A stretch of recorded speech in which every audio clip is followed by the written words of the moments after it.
my book is about reading architecture as historical evidence, and specifically trying to understand what Masonic temples tell us both about Freemasonry, but also about American and Canadian society at that time. And as we mentioned, or as you mentioned earlier, it focuses on New York State because even that, I was talking about thousands of buildings. So to do a bigger study, I never would have finished. I never would have completed it. So I needed a discrete data set, as my people that work with computers and digital are always saying, data sets. So my data set was the Masonic temples in New York State. But from that, we can make more larger generalizations about Masonic temples in North America. And so 1870 to 1930, that's the period in which the most Masonic temples were built, and certainly the grandest Masonic temples. And I think it's fair to say, you mentioned the Detroit Masonic Temple, the largest and fanciest ever built. There's never been a period since then when Masonic architecture has met the standard that was set in that time period. So I think there's a couple of things about that time period, 1870 to 1930, that can help us have perspective. But then I'll also get to answering your question about why the 1920s is such a blossoming, such a fertile period. So I want to start by thinking about the economic changes that are taking place in North America in this 1870 to 1920 period, or 1930 period. And there's two big transformations, and they're both related to industrialization and corporatization. So the first one is simply what economists have called the great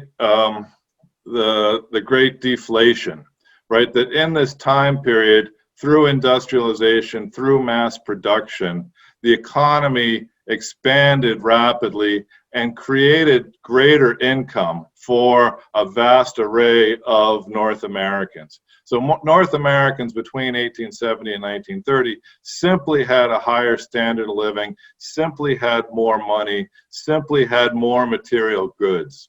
So what was possible for Masonic organizations during this period expanded rapidly because there were more people that had more money, that had more discretionary income that they could put into buying all the things that were required for fraternalism, whether it's Knights Templar uniforms, or whether it's all of the scenic backdrops and the props that were required for putting on the Scottish Rite rituals theatrically, even down to the fact that that men could afford to have fancy embroidered Masonic aprons, right? All of that became possible because there was so much more money around and because manufacturing became so much less expensive, right? So that's one simple reason, is that the Great Deflation made it possible to own more things.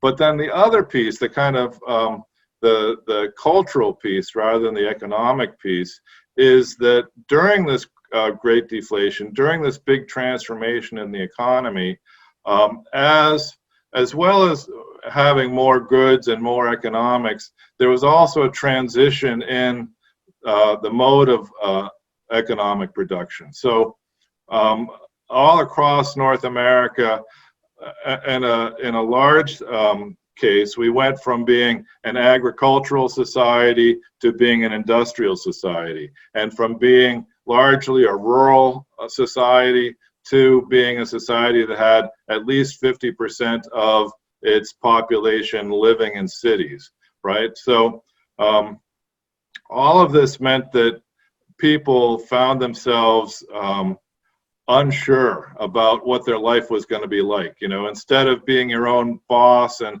having to work in the fields and seeing what you could produce, you were suddenly invested in an industrial economy that you didn't have control over, and which you didn't have control over your wages, you didn't have control over the economic swings that were going on, booms and busts and so forth.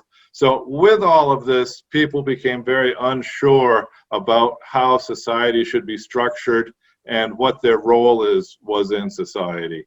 So fraternal organizations more broadly, and Freemasonry in particular, because it presented itself as an ethical society that had its roots in biblical history, it gave people in this midst of massive social and economic change, it gave men the idea that there was a single identity of masculinity that could give them hope and could give them stability throughout this socioeconomic change. So that, you know, the biblical values that the craft degrees gave of loyalty and of hard work, what Marianne Clausen has called the artisanal values of the first 3 degrees of Freemasonry, could ground men and could give them kind of psychological support as the entire world changed around them. So that's kind of the bigger picture, right?